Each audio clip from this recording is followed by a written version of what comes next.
Can you describe what happened with Bun? I was really sad. I still kind of am sad, but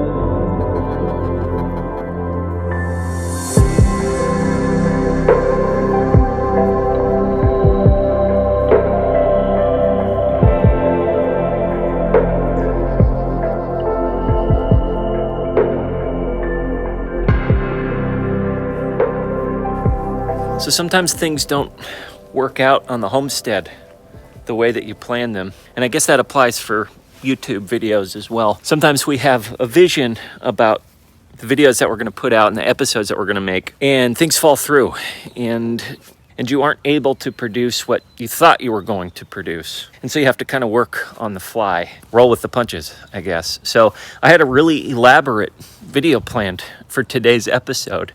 It was going to be all about how a recently acquired domestic breed, but probably feral rabbit, who we were calling Bun, how she was getting on in her new digs, how she was getting along with the chickens, how the tick problem was going with her, and our experience raising this random rabbit that just showed up on our farm, how that's all going. And, well, suffice it to say, those plans fell through in a pretty big way.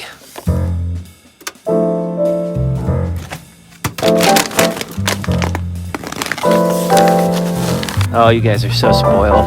I just gave you treats, and here I go again. I'll get into the story of what happened with Bun here in a minute, but let's talk about some good things here on the homestead first, shall we? Number one, the garden is so close to being ready. I can almost smell it.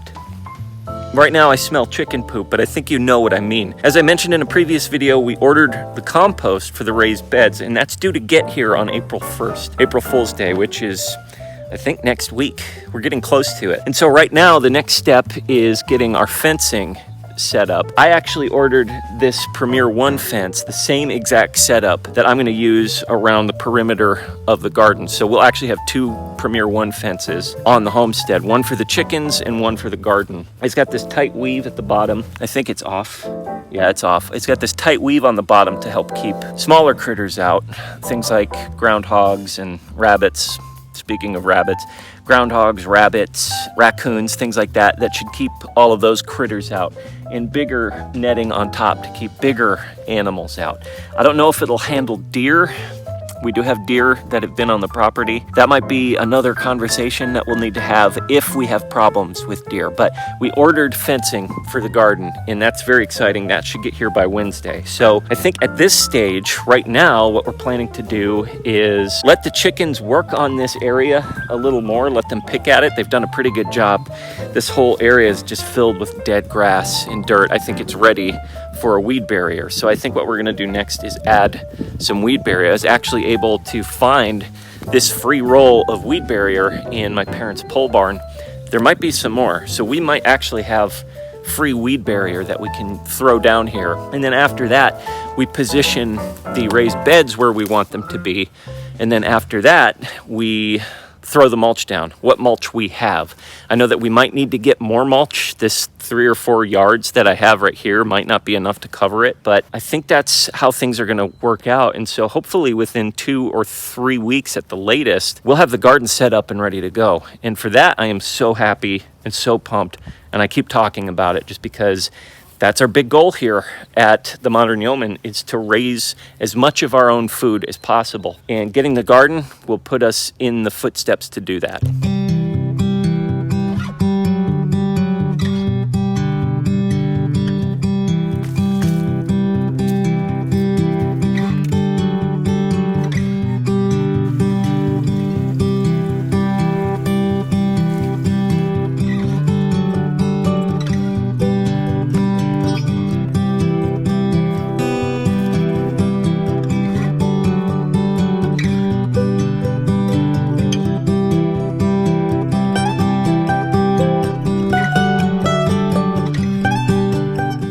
So a lot of people are really curious now what actually happened with Bun, our domestic breed but probably feral rabbit friend that we took in after she kept showing up to the farm.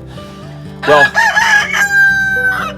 other than Fighter, I think somebody who's better prepared to tell the story of what happened to Bun is Holly. So Holly, you were there when everything happened. What happened with Bun? Bun is on the run. Bun took off. Can you describe what happened with Bun? So we had Bun for probably a day. Was it a day? Maybe a little bit more. Maybe 2 days. And she was doing good. I painstakingly held her and picked maybe 75 ticks off of her. Ticks, and she was so sweet and so gentle. And then we were getting her housing set up, and we decided to put a little diatomaceous earth on her to help, with any remaining tick eggs or whatever might have been there. Yeah. And she did not seem to like it. She didn't like that DE, no. And I was holding her, and up until that point, she had done really well with me holding her, but she did not like the DE. And so she just darted from my arms and was all freaked out. And I was holding her right here in this chicken run area. The chickens were used to her.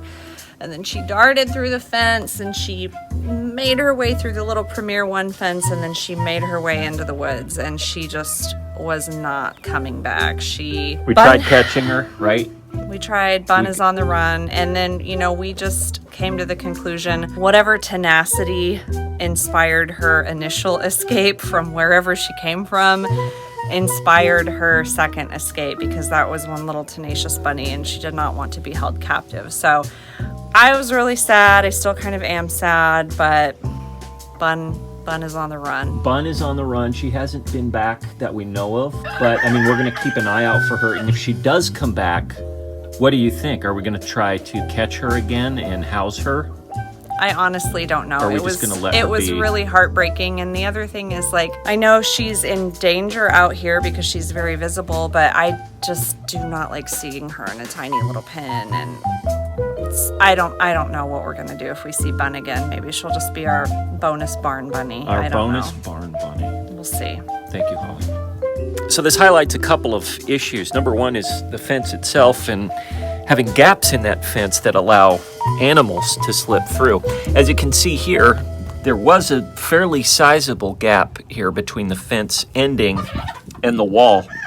It's easy for a creature like a rabbit to slip through, not necessarily chickens, but I still need to be a lot more mindful about plugging these types of gaps up. As you can see here, I added some bricks to kind of prevent any smaller animals from slipping through this crack here. But in general, I just need to be more mindful about how I set my fence up to begin with. The second thing that this raises is that maybe it's not the best idea to take in feral animals and try and raise them domestically. Yes, I know Bun was a domestic breed of rabbit, but who knows how long she had been out in the wild. With all the ticks that she had, it could have been a long time that she'd been out there. So she may not have been very amenable to being contained like a domestic rabbit. The third thing that this whole thing has taught us is that we actually really like rabbits, and we do want to give them a shot. I need to send a special shout out to all of you folks that have sent in so much information about rabbits. I have got all the information I'll probably ever need about raising rabbits from your guys' expertise. So I want to say thank you for that. But with all that being said, I think we are interested in taking on rabbits the right way in the future. I'm not sure if that will necessarily be the second livestock animal that we take on. That's probably going to be meat chickens or pigs. But at some point in the future, we really enjoyed our experience with rabbits, especially Holly. So I think we will end up taking rabbits on in the future, especially with all that we've learned about them. So where's Bun now? Well, probably somewhere over in those woods. It's a tough pill to swallow, but it seems like she prefers those woods over being confined, even if being confined meant being a little safer. We also do still have that post up on the Nextdoor app, so if somebody does come along to claim her, then we can hopefully point them in the right direction. Anyways, thanks for hanging out with us today, and remember, until next time, as always, slowly, slowly.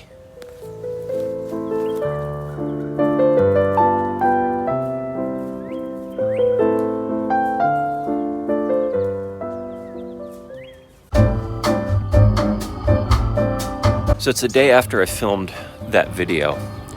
And look who's back. Hey, Bun. Hanging out by the compost? Hey there, kiddo. You missed us, didn't you? Remember me? There she is.